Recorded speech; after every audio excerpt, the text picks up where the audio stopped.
The next topic is name of carbon compounds. तो carbon के compounds के हमें नेम्स बताने हैं। तो देखिए यहाँ पे सिंगल कार्बन को बोलते हैं मैथ, दो कार्बन होते हैं तो इसको बोलते हैं एथ, तीन कार्बन जो होते हैं यानी कि अब मैं C3 लिख देता हूँ, तीन कार्बन है सिर्फ सिंगल बॉन्ड है तो इसे बोलते हैं प्रॉप, फोर कार्बन को बोलते हैं ब्यूट, फाइव कार्बन को बोलते हैं पेंट, सिक्स कार्बन को बोलते हैं हेक्स, सेवन कार्बन को बोलते हैं हेप्ट एंड एट कार्बन को बोलते हैं ऑक्ट, नाइन कार्बन को बोलते हैं नैनो, 10 कार्बन को बोलते हैं डेका।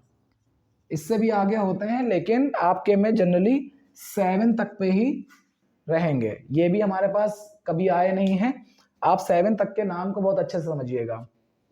अगर आपके कंपाउंड में सिंगल कार्बन है तो उसका नाम मैथ होगा, मैथ। अब मैथ के पीछे सफिक्स और प्रीफिक्स जोड़कर हम इसका पूरा नाम बनाएंगे जो कि नॉमेनक्लेचर कहलाएगा, जो कि हमारा इसके बाद का टॉपिक है। अगर दो कार्बन है तो उसके कंपाउंड को एथ बोलते हैं, ETH एथ, थ्री कार्बन को प्रॉप, फोर कार्बन को ब्यूट, फाइव कार्बन को पेंट, सिक्स कार्बन को हेक्स और सेवन कार्बन को बोलते हैं हम लोग हेप्ट। तो अब आते हैं आगे, कुछ चीजें और समझिएगा। अगर कार्बन ने कार्बन के साथ सिंगल बॉन्ड का कंपाउंड बनाया है तो ऐसे कंपाउंड्स का नाम एल्केन्स होता है, एल्केन्स। अगर डबल बॉन्ड के साथ बना रखा है तो इनको बोलते हैं एल्कीन्स, और अगर ट्रिपल बॉन्ड के साथ बना रखा है तो इसे हम लोग बोलते हैं एल्काइंस। तो ये नाम याद रखिएगा, single bond alkanes, double bond alkenes, triple bond alkynes. तो ये हो गया एल्केन, एल्कीन और alkyne. Single bond alkane, double bond alkene, triple bond alkyne. इनका मतलब क्या होता है? इनका मतलब होता है कि अगर मान लीजिए आपकी कार्बन की जो चेन है, जैसे 4-5 कार्बन है, 5 कार्बन है, तो 5 कार्बन का नाम पेंट होता है। लेकिन अगर ये सब सिंगल बॉन्ड से हैं तो उसका नाम होगा पेंट और पीछे लगा देंगे एन तो वो हो जाएगा पेंटेन।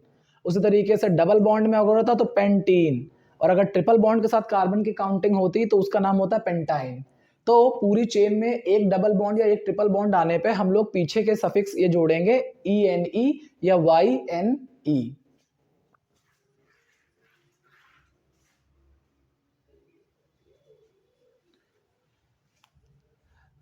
आगे देखिए, ये जो एल्केन है, एल्केन का एक फॉर्मूला होता है विच इज CnH2n प्लस का 2। एल्कीन का जो फॉर्मूला होता है वो होता है CnH2n, और एल्काइन का जो फॉर्मूला होता है वो होता है CnH2n माइनस का 2। अगर आप यहाँ पे n की वैल्यू कुछ भी पुटअप करेंगे, मान लीजिए 1 पुटअप किया, 2 पुटअप किया, जैसा भी पुटअप करेंगे तो इस फॉर्मूले में n की वैल्यू पुटअप करने पर, मतलब n क्या होता है? नंबर ऑफ कार्बन्स होते हैं। अगर सिंगल कार्बन है तो यहाँ पे 1 रखना पड़ेगा, यहाँ पे 1 रखना पड़ेगा, तो एक कंपाउंड बन के तैयार हो जाएगा। लाइक अगर मान लीजिए मैंने यहाँ पे 2 रख दिया तो ये हो जाएगा C2H2 into 2 plus 2, this is C2, 2 2 जा 4 और 5 और 6।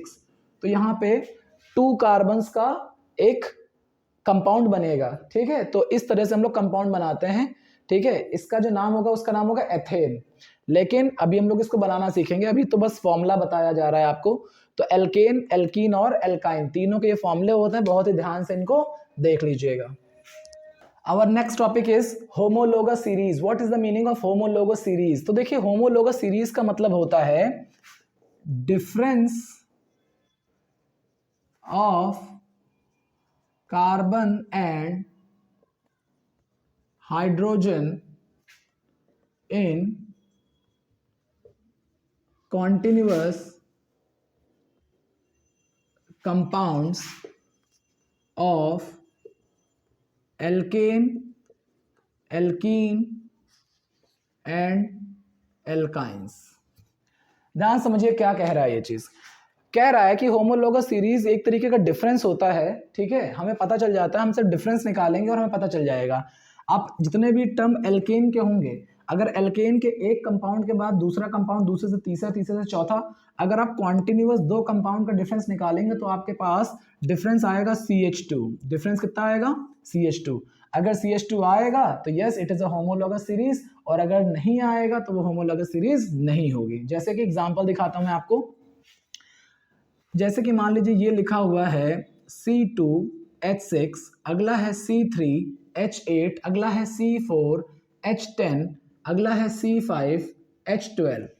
अब मेरे पास इस सीक्वेंस में है कंपाउंड, क्योंकि 2 वाला कंपाउंड, फिर 3, फिर 4, फिर 5। तो अब हम इनके बीच में किसी भी 2 के कॉन्टिन्यूअस के बीच का कार्बन का डिफरेंस देखेंगे और हाइड्रोजन का भी। अगर मैं इन दोनों का डिफरेंस देखूं तो यहाँ पे कितने कार्बन है 3, यहाँ पे कितने हैं 2, एक कार्बन एक्स्ट्रा है। यहाँ पे कितने हाइड्रोजन है 8, यहाँ पे कितने हैं 6, कितने हाइड्रोजन एक्स्ट्रा है 2। इन दोनों के बीच में CH2 का गैप, इसका मतलब ये दोनों होमोलॉगस सीरीज बना रहे हैं। इन दोनों की बात की जाए तो यहाँ से इसमें देखेंगे तो एक कार्बन, यहाँ से देखेंगे तो 2 हाइड्रोजन, यहाँ से भी एक कार्बन और 2 हाइड्रोजन का डिफरेंस है। दैट मीन्स कि ये जो सीरीज है वो कैसी सीरीज है, होमोलॉगस सीरीज है। इस पूरी सीरीज का पता लगाने के लिए आप एक बात का ध्यान रखिएगा, एल्केन्स का डिफरेंस एल्केन्स में दिखाना है, एल्कीन का एल्कीन में और एल्काइन का एल्काइन में। आप एल्केन से एल्कीन का डिफरेंस नहीं दिखा सकते। जैसे कि फॉर एग्जांपल मैंने एल्केन का एक नंबर ले लिया C3H8 और इसका जस्ट अगला वाला, क्योंकि कॉन्टिन्यूअस लेना है ना, कॉन्टिन्यूअस C4 लेना है, लेकिन मैंने एल्कीन या एल्काइन का ले लिया। मान लीजिए मैंने ये ले लिया एल्कीन का, तो ये एल्कीन हो गया भाई हमारा। अब एल्कीन में दोनों का डिफरेंस पता करते हैं, तो कार्बन में तो सिंगल बॉन्ड है लेकिन हाइड्रोजन है ही नहीं, CH2 का डिफरेंस नहीं आएगा। यानी कि आप एल्केन से एल्कीन या एल्कीन से एल्काइन या किसी भी 2 के बीच में डिफरेंस चेक करेंगे तो CH2 नहीं आएगा। ठीक है, तो CH2 का डिफरेंस सिर्फ तभी आएगा जब आप किसी एक सीरीज में हो। अगर आप एल्केन की सीरीज में है तो डिफरेंस कितना आएगा CH2, अगर आप एल्कीन के सीरीज में है तब भी CH2 और एल्काइन में है तब भी CH2। अगर किन्हीं भी 2 कॉन्टिन्यूअस कंपाउंड के बीच में CH2 का गैप आ रहा है तो both compounds make a homologous series. तो this is a homologous series, और ये 1 नंबर में आपके MCQs में आ सकती है, असर्शन रीजन है पूछ सकते हैं, केस स्टडी में इसके ऊपर क्वेश्चन आ सकते हैं। तो प्लीज आप इसे अच्छे से समझ लीजिए और बुक से रीड कर लीजिएगा। Thank you and have a nice day.